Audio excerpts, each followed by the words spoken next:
আসসালামু আলাইকুম রহমতুল্লাহি অবরকাতুহ। সম্মানিত দর্শক, সকল জল্পনা এবং কল্পনার অবসান ঘটিয়ে প্রধানমন্ত্রী তারেক রহমান সাহেবের যে চীন ভ্রমণ, এটি দৃশ্যমান হয়েছে। দৃশ্যমান বললাম এই কারণে যে মালয়েশিয়াতে তিনি যেভাবে সমাদৃত হয়েছেন, ঠিক তার সঙ্গে যদি আপনি তুলনা করেন, সেক্ষেত্রে তার চীন যাত্রার যে প্রাথমিক স্তর, যিনি মালয়েশিয়া থেকে চীনের ডালিয়ানে গিয়েছিলেন, সেই ডালিয়ানে তার আগমনটি আমাদের দৃষ্টিতে আসলে মালয়েশিয়ার মতো হয়নি। আবার সেই ডালিয়ানের যে ইকোনমিক ফোরামের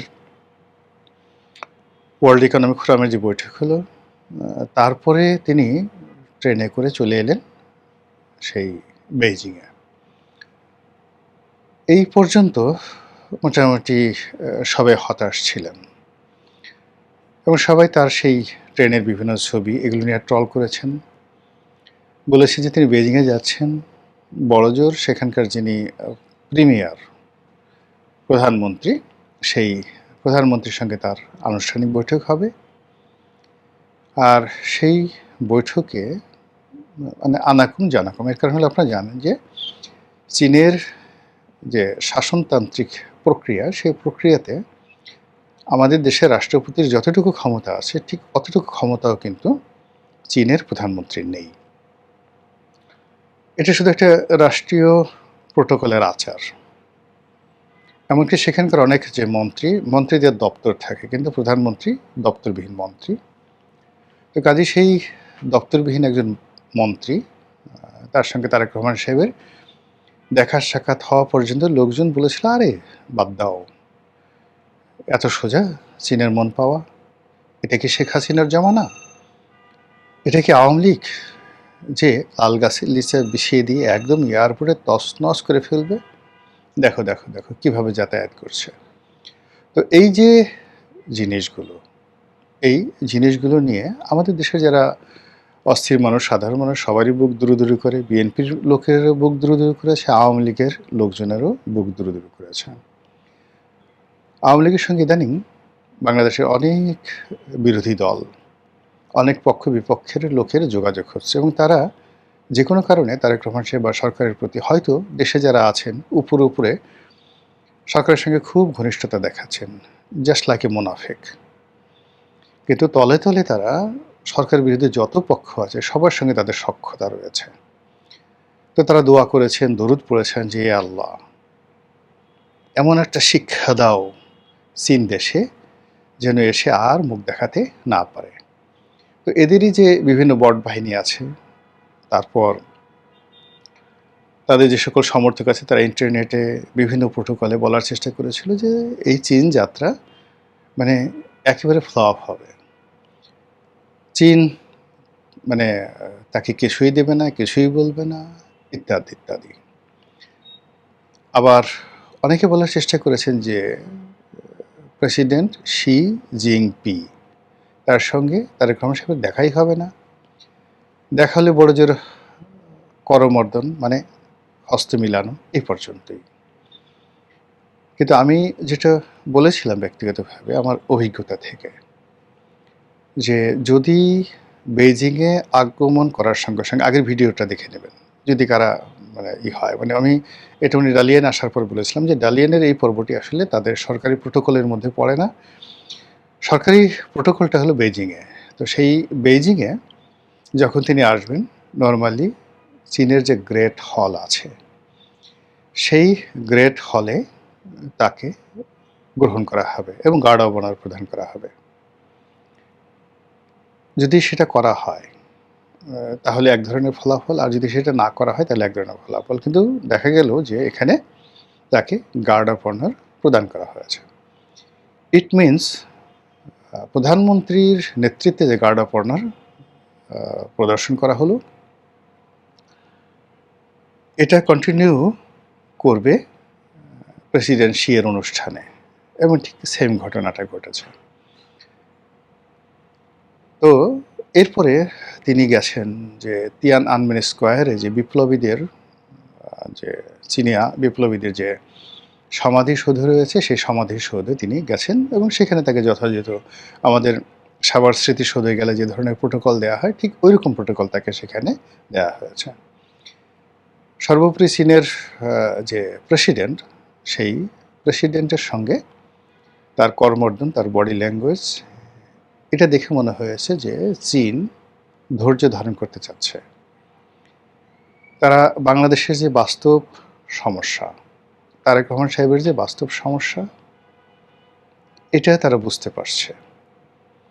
এই মুহূর্তে যেখানে চীন নিজে শত চেষ্টা করেও আমেরিকার খপ্পর থেকে বাঁচতে পারছে না, তাদের সবচেয়ে গ্লোবাল জায়ান্ট কোম্পানি হুয়াওয়ে, সেই হুয়াওয়েকে আমেরিকা নিষিদ্ধ করে দিল এবং চীন যাতে ইরান থেকে তেল না আনতে পারে এই জন্য নিষেধাজ্ঞা দিয়ে দিল। হাজার রকম নিষেধাজ্ঞায় চীন যেখানে নাস্তা দেবো, সেখানে আমাদের মতো একটা দেশ কী করতে পারে? অনেক নিরপেক্ষ যারা সামরিক বিশ্লেষক ছিলেন তারা এই ভ্রমণ সময়টিতে সবাই বলার চেষ্টা করেছেন যে চীনের প্রেসিডেন্ট শি জনাব তারেক রহমান সাহেবকে একটি যৌক্তিক সময় দেবেন, যাতে করে যেটিকে ইংরেজিতে বলা হয় অ্যাডাপশন, অর্থাৎ মার্কিন যুক্তরাষ্ট্রের সঙ্গে তার যে চুক্তি হয়েছে, ভারত তাকে যে প্রেশার দিচ্ছে, দেশের যে উদ্ভূত বাস্তব অর্থনৈতিক সমস্যা রয়েছে, এই সমস্যাগুলোর সঙ্গে সরকার যেন মোটামুটি সামঞ্জস্য রক্ষা করে টিকে যেতে পারে। কিন্তু আঁতুড় ঘরে যদি সরকারের টুটি চেপে ধরা হয়, তাহলে এই সরকার মানে কোনো পক্ষের জন্য ভালো হবে না এবং এটা আবার একটা যাকে বলা হয় মিলিটারি ডিক্টেটরশিপের দিকে চলে যাবে, একটা ফ্যাসিবাদের দিকে চলে যাবে। অথবা আওয়ামী লীগ যদি আবার ফিরে আসে, এটা অ্যাবসলিউটলি আওয়ামী লীগ ফিরে আসা মানে এখানে ভারতের শতভাগ গ্রিপ। এখানে দুনিয়া উল্টে গেলেও আওয়ামী লীগের এখন ফিরে আসা মানেই শেখ হাসিনা, আওয়ামী লীগ, ভারত, একেবারে একটা ত্রয়ী সম্পর্ক। এখানে চীন বা আমেরিকা কিংবা পাকিস্তান অন্য কোনো দেশ এখানে ঢুকতেই পারবে না। তো চীন সেটা বুঝতে পেরেছে। চীন সেটা বুঝতে পারার কারণে কি হলো, এই যে তারেক রহমান সাহেবের যে সফর, এই সফরটিকে এখনো পর্যন্ত একটি ফরমাল, সৌজন্যমূলক এবং একটি সুদূর প্রসারী, আগামী দিনে একটা ভালো সম্পর্ক স্থাপিত হতে পারে এরকম একটা দরজা খোলা হলো। কিন্তু এখানে সবার অলক্ষ্যে একটা চমৎকার খেলা মিস্টার শি জিনপিং করে দিয়েছেন চীনের প্রেসিডেন্ট। এটা যদি জনাব তারেক রহমান সাহেব ব্যবহার করতে পারেন, তাহলে তার জন্য একটা চমৎকার যাকে বলা হয় ডিপ্লোম্যাটিক ইনস্ট্রুমেন্ট তার হাতে চলে আসবে। আপনারা জানেন যে রাখাইনে মানবিক করিডোরের নামে এখানে যুদ্ধরত পক্ষ, বিশেষ করে আরাকান আর্মি, তাদের কাছে আমেরিকার সাহায্য এবং সহযোগিতা জাতিসংঘের নামে, জাতিসংঘের মানবাধিকার কমিশন প্লাস জাতিসংঘের ওয়ার্ল্ড হেলথ অর্গানাইজেশন প্লাস অন্যান্য যেটা ত্রাণ এবং পুনর্বাসন যেটা রয়েছে UNHCR, তো তাদের মাধ্যমে যে ত্রাণ যাবে এগুলো মূলত USAID-এর ত্রাণ, এগুলো মূলত আমেরিকার ত্রাণ, এর মধ্যে অস্ত্র যাবে আর অনেক কিছু যাবে এবং এখানে একটি করিডর স্থাপনের জন্য ইউনূসের জমানা থেকে একটা চাপ দিয়ে আসা হচ্ছিল, যেটা বাংলাদেশ সেনাবাহিনী হতে দেয়নি। আদারওয়াইজ এটা কিন্তু হয়ে যেত চুক্তির আগেই, মানে আমেরিকার সঙ্গে যে গোলামি চুক্তি হয়েছে তার আগে সেটা হয়ে যেত। তো সেটা যাতে আমেরিকা ভবিষ্যতে করতে না পারে এজন্য চীন সে প্রথমে একটা শর্ত দিয়ে দিয়েছে বা বলেছে যে তারা একটা মানবিক করিডোর নয়, একটা করিডোর চাচ্ছে। সেই করিডোরটা হবে absolutely commercial as well as যাকে বলা হয় মিলিটারি ট্রানজিশন। আপনারা জানেন যে প্রাচীন যে সিল্ক রুট রয়েছে, সেই সিল্ক রুট আমাদের শুরু হয়েছিল কোত্থেকে? আমাদের সোনারগাঁ থেকে। আমাদের সোনারগাঁ থেকে সিল্ক রোড শুরু হয়ে কলকাতা হয়ে পাকিস্তান হয়ে এটি চীনের মধ্য দিয়ে ইরান হয়ে ইরানের ভিতর দিয়ে যে আরব দেশে সিরিয়ার দামেস্ক নগরী পর্যন্ত গিয়েছিল এবং মধ্যে সেখানে ইয়ামেনের রাজধানী সানা পর্যন্ত যে রুটটা ছিল, হাজার হাজার বছর ধরে এটিকে বলা হয় সিল্ক রুট। চায়নার যে সিল্ক শিল্প এটি এশিয়াতে পৌঁছে দেওয়া হতো এই রুটের মাধ্যমে। It is one of the famous বাণিজ্যিক রুট। এখন সেই রুটটা আবার তারা নতুন করে চালু করেছে উইথ এ ওয়াইডার রেঞ্জ। এই রুটের একটি অংশ মায়ানমারে এসেছে। সেই মায়ানমারের রাখাইন রাজ্য থেকে তারা এটার কানেক্টিভিটি একেবারে বাংলাদেশ পর্যন্ত করতে চাচ্ছে। তো এই যে মায়ানমারের সাথে যে কানেক্টিভিটি, সেই কানেক্টিভিটির করিডোরটা বাংলাদেশে চাচ্ছে একেবারে নিখাত। আর কক্সবাজারের এই পর্যন্ত যদি মায়ানমারের করিডোর হয়ে যায়, সেখান থেকে একেবারে সরাসরি উত্তরবঙ্গে চলে এসে তারপর তাদের জন্য প্ল্যানগুলো আছে সেটা করা তাদের জন্য ওয়ান টুর বিষয়। এইরকম একটা প্রস্তাব তারা দিয়ে রেখেছে। এটা হোক বা না হোক, কিন্তু এটা নিঃসন্দেহে আমেরিকার প্রস্তাবের উপর একটা প্রেশার ক্রিয়েট করবে। অধিকান্ত এই মুহূর্তে যে উত্তরবঙ্গ ছিনিয়ে নেওয়ার, উত্তরবঙ্গ রংপুর বিভাগ কিনে নেওয়ার, সেখানে সার্জারি চালিয়ে দখল করে নেওয়ার যে হুমকি ভারতকে দেওয়া হচ্ছে, সেটাও চীনের এই প্রস্তাবে মোটামুটি একটা বিরাট থ্রেট হিসেবে কাজ করবে।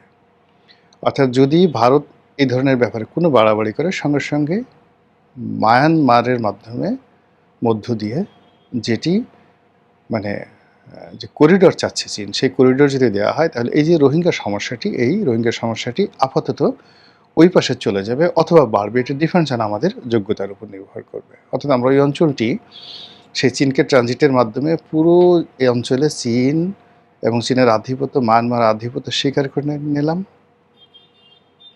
অথবা ভবিষ্যতে এই অঞ্চলটিকে তাদের হাতে তুলে দিলাম।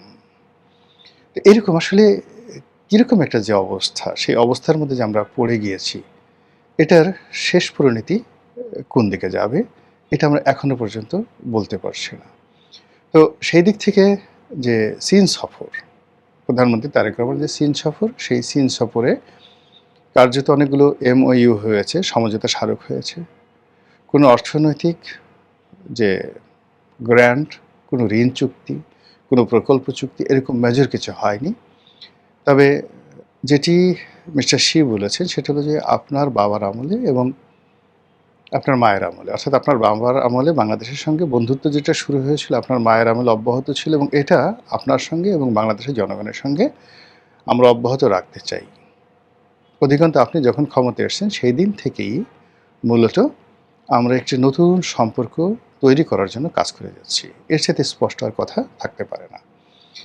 এখন এই যে তারেক রহমান সাহেবের চায়না ভ্রমণ, এটাকে কিভাবে সরকার ম্যাটেরিয়ালাইজ করে, কিভাবে এটাকে মিনিমাইজ করে with the American relationship as well as the with the Indian relationship, এটা আমাদের কূটনৈতিক দক্ষতার উপর নির্ভর করবে। মহান আল্লাহ আমাদের সবাইকে হেদায়েত দান করুন, হেফাজত করুন। আসসালামু আলাইকুম ওয়া রাহমাতুল্লাহি ওয়া বারাকাতুহু।